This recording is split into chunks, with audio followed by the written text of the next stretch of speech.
তাকওয়া চ্যানেল, সত্যের সন্ধানে। আমাদের সমাজের মানুষগুলো বহুরূপী, নিজেকে অনেক পণ্ডিত এবং অনেক জানেওয়ালা ব্যক্তি হিসাবে, অনেক বড় ভালো মানুষ হিসাবে অন্যের কাছে প্রেজেন্টেশন করতে চায়। আমি সমাজসেবী, আমি কারো হক নষ্ট করি না, আমি কাউকে গালমন্দ করি না, আমি অনেক ভালো একজন মানুষ, এইভাবে নিজেকে প্রমাণ করতে চায়। এটা প্রমাণ আপনি করলেও আপনার চরিত্রটা যে কেমন এটা কেউ ঢেকে রাখতে পারবে না। ঠিক না ঠিক বলেন?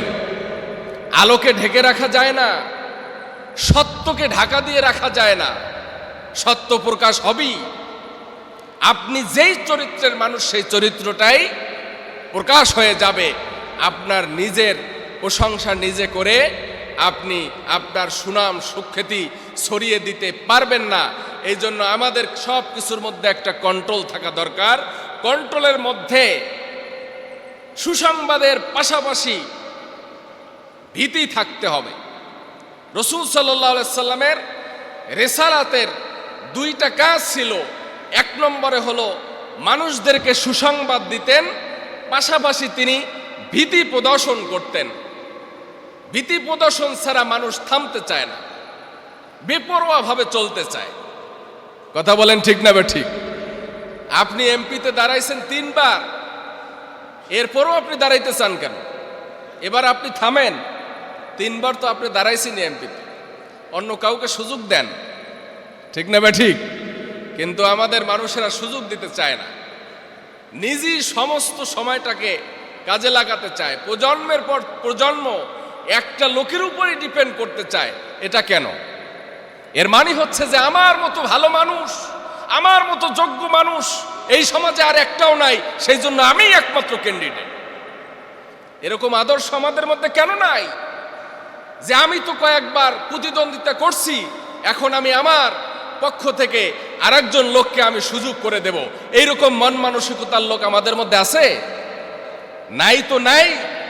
এই ব্যক্তির দেখবেন হাত কাঁপে, পাও কাঁপে, চোখের দৃষ্টি শক্তি ঝাপসা হয়ে গেছে, মৃত্যু শয্যায় সজ্জিত।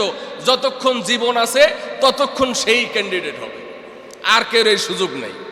আর মানুষগুলো এত বোকা, এই দুর্বল বিছনায় শায়িত এই ব্যক্তির পিছনেই তারা আছে।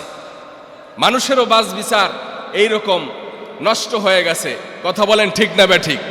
আপনারা কি আমার এই কথাগুলো শুনে রাগ করতেছেন, নাকি বাস্তবতা এরকম আছে? বাস্তবতাটা কিন্তু এরকমই। এটার ব্রেকআপ করতে হবে, পরিবর্তন ঘটিয়ে দিতে হবে। পরিবর্তন ঘটিয়ে নিজেকে আপনার ভীতি সন্ত্রস্ততার মধ্যে রাখতে হবে যে আমি তো কয়েক টার্ম এমপিগিরি করলাম, উপজেলা চেয়ারম্যান হলাম, এখন আমার নিজেকে আমি গোছাইয়ে নেই। আমার জন্য কতটা না যেন ভুল ভ্রান্তি হয়েছে, আমার জন্য কতটা না যেন হিসাব নিকাশের বাকি আছে, এখন আমার প্রস্তুতি গ্রহণের পালা। এই হিসাব না করে মানুষ যদি শেষ পর্যন্ত ঝামেলার মধ্যেই থাকে, নিজে আর ভীতি সন্ত্রস্ততার ভয়ে কখন নিজেকে প্রস্তুত করবে? প্রস্তুত করার আর সুযোগ থাকবে তার? সেই জন্য আমার বন্ধুগণ, নিজেকে একটা সময় পর্যন্ত গুছিয়ে নেওয়ার টাইম হাতে রাখতে হবে। যদি টাইম হাতে না রাখেন, দুনিয়ার মধ্যে আপনি লিডারগিরি করছেন, মাস্তানি করছেন, কিন্তু ওইখানে যাইয়ে দেখেন আপনার ভুল ভ্রান্তির কারণে আপনার জন্য এমন সেলুট অপেক্ষা করতেছে যে আপনাকে কোনোভাবেই ছাড় দেওয়া হবে না। ঠিক না ঠিক? জোরে বলেন। ওইখানে ছাড় দেওয়ার কোনো সুযোগ আছে? ওইখানে কারো সুপারিশ গ্রহণযোগ্য হবে? একজন ব্যক্তি ছাড়া। তাও রাসূল সাল্লাল্লাহু আলাইহি সাল্লাম কবরে সুপারিশ করতে আসবেন না, হাসরের ময়দানে সুপারিশ করবেন। কিন্তু কবরের যে আযাব, সেটা কি আমরা ভোগ করার জন্য প্রস্তুত আছি? কথা বলেন। কবরের আযাব কি কি আযাব? আযাবুল কবরি হাক্কুন। কবরে আযাব তো সত্য ভাই। তো কবরে আযাব যদি শুরু হয়ে যায়, সে আযাব থেকে আপনি কিভাবে রক্ষা পাবেন? রক্ষা পাওয়ার কোনো উপায় আছে নিজেকে গঠন করা ছাড়া? আমার বন্ধুগণ, এইসব বিষয়ে ভীতি প্রদর্শন করতেন মুহাম্মদুর রাসূলুল্লাহ সাল্লাল্লাহু আলাইহি সাল্লাম। মানুষদেরকে এই ভীতি প্রদর্শন করতেন যে তোমরা যা করছো আর না, এবার একটু এই কাজ করো, ওই কাজ বাদ দাও, এইটা করো। এই কথাগুলো বলার আজকের সময়ে থাকলেও কে শুনে কার কথা? চোরে শুনে ধর্মের কাহিনী?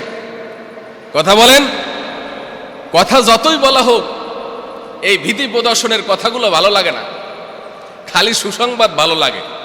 সুসংবাদ শুনলে শুনতে ভালো লাগে, ভয়ের কথাবার্তা এগুলো হুজুর বললেন না। সুদ খাওয়া অপরাধ এই কথা বললেন না।